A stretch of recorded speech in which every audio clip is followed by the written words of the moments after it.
Hi, Dr. Raj Singh here from Healor. Today, I want to talk to you about hormone pellets. When they pop out, the pellet extrusion, what to do. I make a lot of videos on how to do the procedure and about hormone pellets, so I thought we'd talk about the complication of hormone pellets. What is hormone pellet extrusion? When we're placing hormone pellets, could be for testosterone, estradiol, and estradiol. They are placed in the deep subcutaneous layer, in the fat layer. And sometimes pellets can pop out. It's a medical procedure. It's called pellet extrusion. It's not very common, but it does happen. Most common reasons why a pellet will pop out: incorrect placement. So if a provider is not very experienced, the pellet is not placed in the right spot, or you don't have the right amount of fat pad to cushion it, that pellet will pop out. Second one is activity level. So after you have the pellet placed, you have to take it easy for a couple of days. For female patients, I'll say 3 days. For male patients, 5 days. Now, my male patients who are very muscular, big muscles, I'll ask them to wait about 7 days before they start lifting weight and hitting gym, because that can increase the risk of pellet extrusion. Third one would be infection.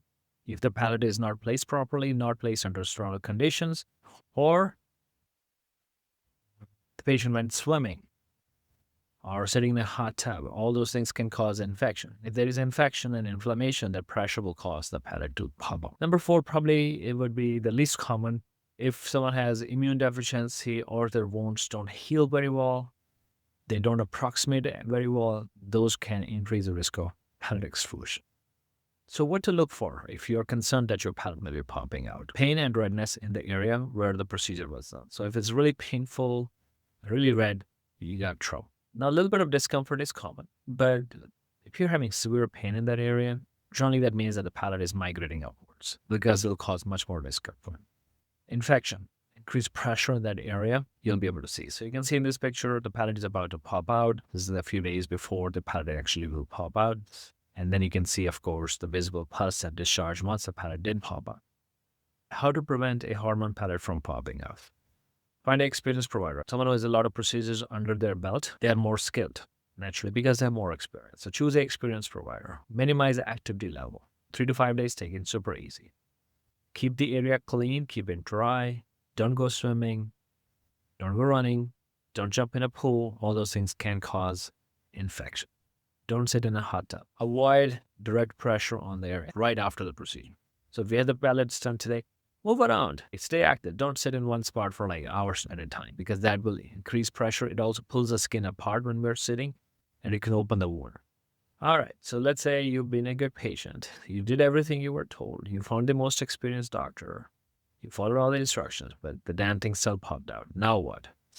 Contact your doctor. Have them take a look at it. Maybe you have infection there, so you may need some antibiotics. If too many of pellets have popped out, you will probably need a reinsertion, because the hormone levels can start dropping. Sometimes I get asked this question: my hormone pellet has popped out. Can the same pellet be reinserted? Unfortunately, no, because that pellet is no longer sterile. We only use sterile pellets, so once it's already placed in the skin, even if it pops out the next day, we cannot reuse the same pellet. So it has to be a brand new pellet. Typically, once the area is healed, the infection is settled, then it's the best time to place a new pellet. So you don't need to save that pellet, throw it away if it popped out. We can't reuse it. What should I do if I notice sign of pellet extrusion? Contact your doctor right away. Because if it's really at an early stage, maybe it can be salvaged. If you're seeing early signs of infection, maybe the antibiotics will take care of the infection, so you won't have to lose that pellet. So do that, please. I had a hormone pellet that popped out. How quickly are my hormone levels going to drop? It depends. If you're a female patient and you have just one pellet placed of testosterone and that's out, yeah, you'll need a new insertion. If you're a male patient and you get 10, 12 pellets placed and one popped out, 2 popped out, it's not a huge deal.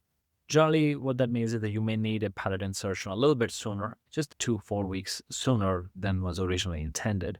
But other than that, 1 or 2 pellets will not affect hormone levels. How long I should wait after the procedure before I can do exercise? Regular walking is fine. Just no running, no jogging, no lifting heavy weights. Avoid anything that will create pressure in those areas in the back. Don't lift like weights above your head, of course. Don't engage in sexual activity that will engage in those muscles. Anything that increases the abdominal pressure can cause the pellets to pop out. So just take it easy for next couple of days. Female patient 3 days, male patient 5 days. If you're really muscular, you're the gym guy, big muscles, your muscles are too powerful, you don't have enough fat, probably. So it's better to wait about 7 days. Okay, so that was my little talk on hormone pellets. If they pop out, if they get extruded, what to do. And if you have any questions, drop them in the comments below and I will be answering them. Thank you again.